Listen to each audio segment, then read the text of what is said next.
यूहन्ना अध्याय 11। मरियम और उसकी बहन।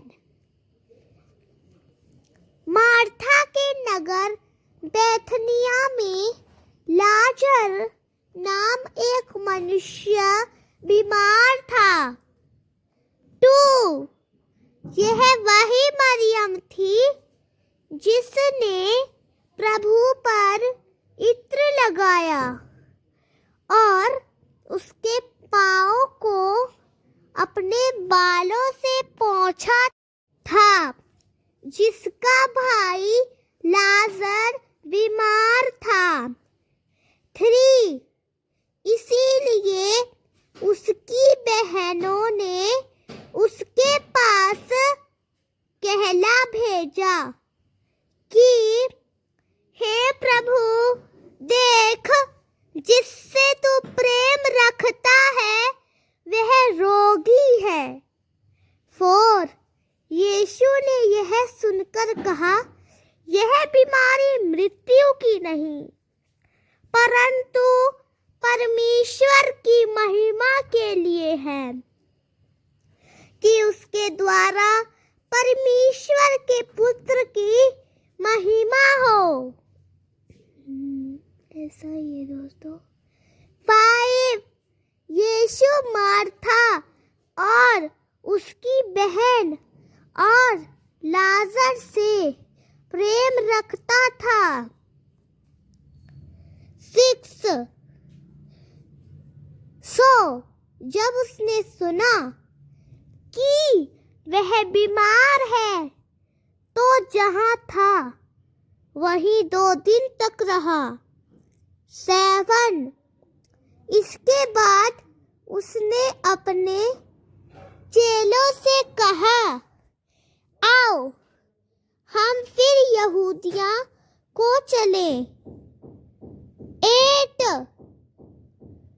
उसके चेलों ने उससे कहा, हे गुरु, पिछले दिनों को यहूदी तुझसे पथराव करना चाहते थे और तुम फिर वहां जाओगे। 9 यीशु ने उत्तर दिया, क्या दिन में 12 घंटे नहीं होते?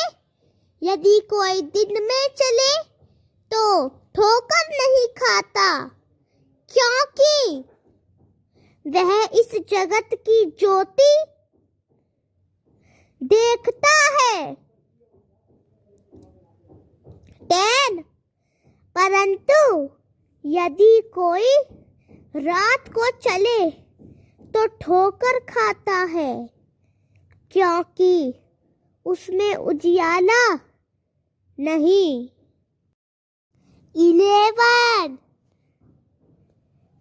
उसने ये बातें कही और इसके बाद उसने उनसे कहा, हमारा मित्र लाजर सो गया है, परंतु मैं जाता हूँ कि उसे नींद से जगाऊं।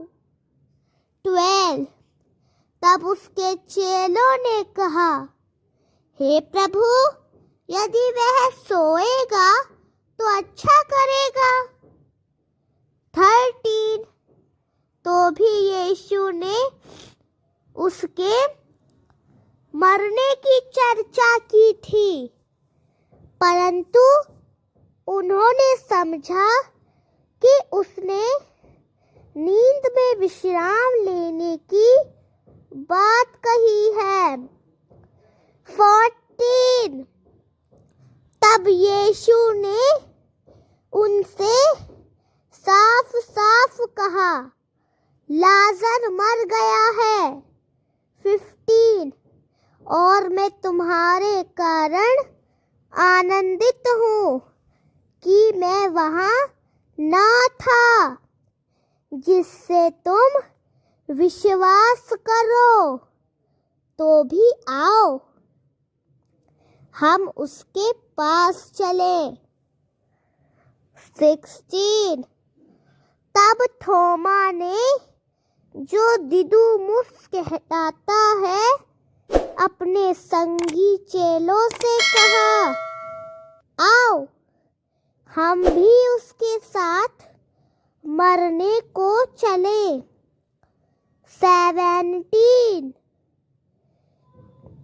फिर यीशु ने आकर क्या देखा कि वह 4 दिन से कब्र में पड़ा है। 18 बैथनिया यरूशलेम के निकट या 15 मील की दूरी पर, या 19 और बहुतेरे यहूदी मार्था और मरियम के पास उनके भाई के विषय में शांति देने को आए। 20 तब मार्था ने यह सुनकर कि यीशु आता है, जाकर उससे भेंट की, परंतु मरियम घर में ही बैठी रही। 21 तब मार्था ने यीशु से कहा, हे प्रभु, यदि तू यहाँ होता तो मेरा भाई ना मरता। 22 परंतु मैं जानती हूँ कि अब भी जो कुछ तू परमेश्वर से मांगेगा, परमेश्वर तुझे देगा। 23 यीशु ने उससे कहा, तेरा भाई फिर जी उठेगा। 24 मार्था ने उससे कहा, मैं जानती हूँ कि वह अंतिम दिन में पुनरुत्थान के समय फिर जी उठेगा। 25 यीशु ने उससे कहा, पुनरुत्थान और जीवन मैं ही हूँ। जो मुझ पर विश्वास करेगा वह चाहे मर भी जाए तो भी जिएगा। 26 और जो कोई जीवित है और मुझ पर विश्वास करेगा वह अनंत काल तक ना मरेगा। क्या आप इस पर विश्वास करते हैं? 27 उसने उससे कहा, हाँ हे प्रभु, मैं विश्वास करती हूँ कि तू ही परमेश्वर का पुत्र मसीह है, जो जगत में आने वाला है। 28 और यह कहकर वह चली गई और अपनी बहन मरियम को चुपके से बुलाकर कहा, प्रभु आया है और तुझे बुलाता है। 29 यह सुनते ही वह तुरंत उठकर उसके पास आई। 30 यीशु अभी तक नगर में नहीं आया था, परंतु उसी स्थान पर था जहां मार्था ने उससे मुलाकात की थी। 31 तब जो यहूदी उसके साए घर में थे, उन्होंने मरियम को देखकर उसे शांति दी कि वह फुर्ती से उठकर बाहर चली गई और उसके पीछे होकर कहने लगे, वह कब्र पर रोने को जाती है। 32 तब मरियम वहां पहुंची जहां यीशु था और उसे देखकर उसके पांव पर गिरकर उससे कहने लगी, हे प्रभु, यदि तू यहाँ होता तो मेरा भाई कदापि ना मरता। 33 जब यीशु ने उससे और उसके साथ आए यहूदियों को भी रोते देखा तो वह आत्मा में करहा उठा और घबरा गया।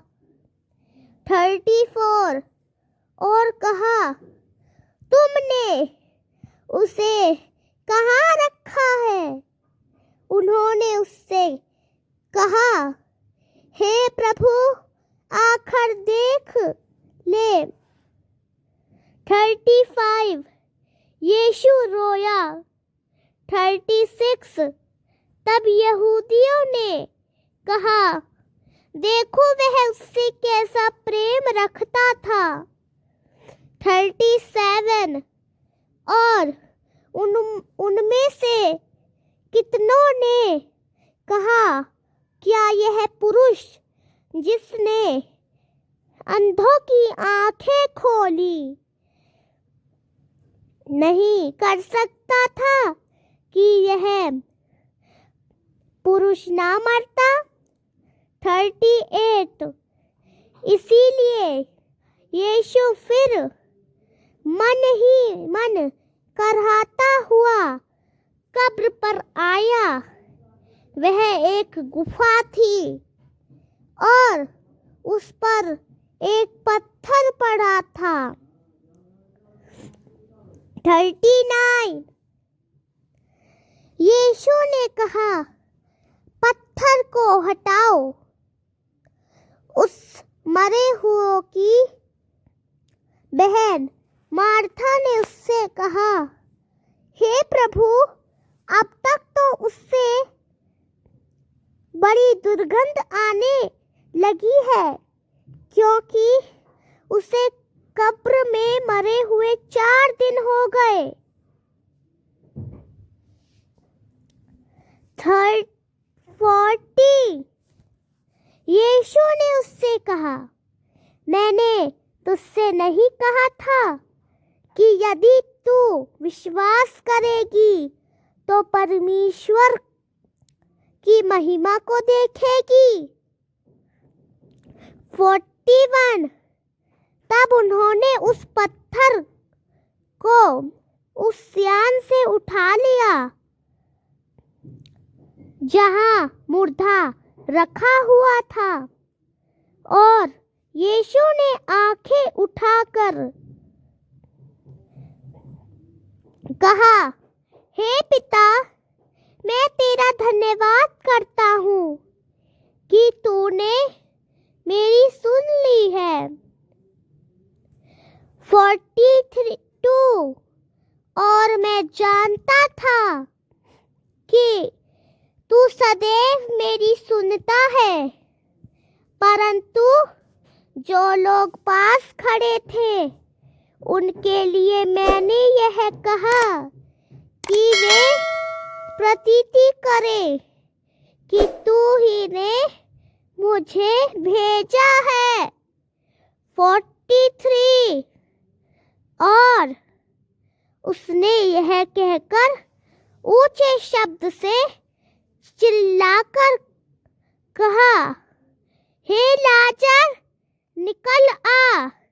44 और वह जो मर गया था उसके हाथ पांव कब्र के वस्त्र से बंधे हुए थे और उसका मुंह अंगोछे से बांधा हुआ था।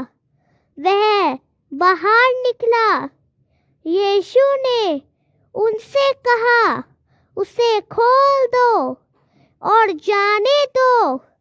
45 तब जो यहूदी मरियम के पास आए और यीशु के काम देखकर उनमें से बहुतों ने उस पर विश्वास किया।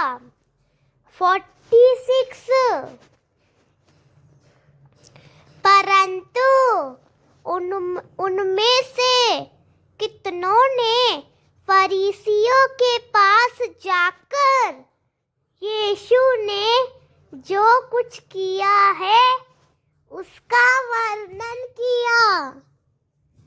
47 तब महायाजकों और फरीसियों ने महासभा को इकट्ठा करके कहा, हम क्या करें, क्योंकि यह मनुष्य बहुत से आश्चर्य कर्म करता है।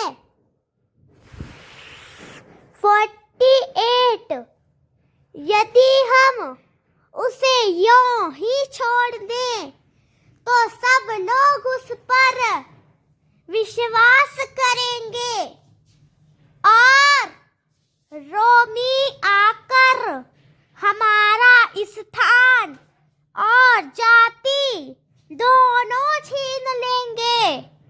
49 और उनमें से कैफा नाम एक ने जो उस वर्ष का महायाजक था उनसे कहा, तुम कुछ भी नहीं जानते। 50 और ना यह समझो कि हमारे लिए यही अच्छा है कि हमारी प्रजा के लिए एक मनुष्य मरे और सारी जाति नाश न हो।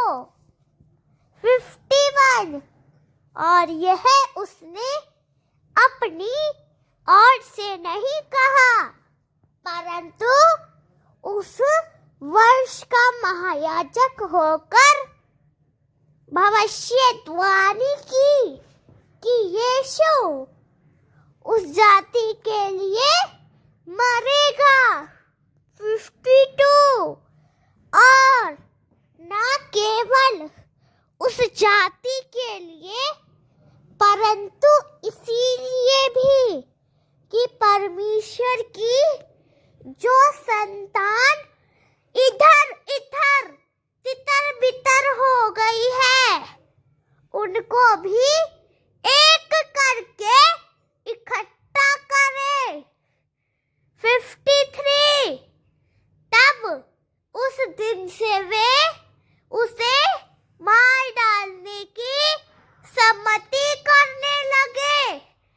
54 इसीलिए यीशु यहूदियों के बीच फिर खुलकर ना चला, परंतु वहां से जंगल के निकट के एक देश में अर्थात एफ्रेम नाम नगर में चला गया और वहां अपने चेलों के साए रहा।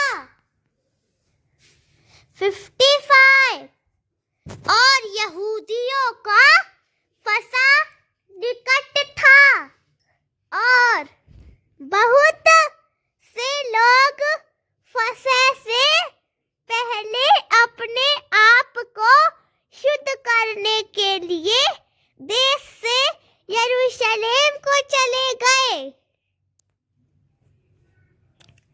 56 तब वे यीशु को ढूंढने लगे और मंदिर में खड़े होकर आपस में कहने लगे, तुम क्या सोचते हो कि वह पर्व में न आएगा।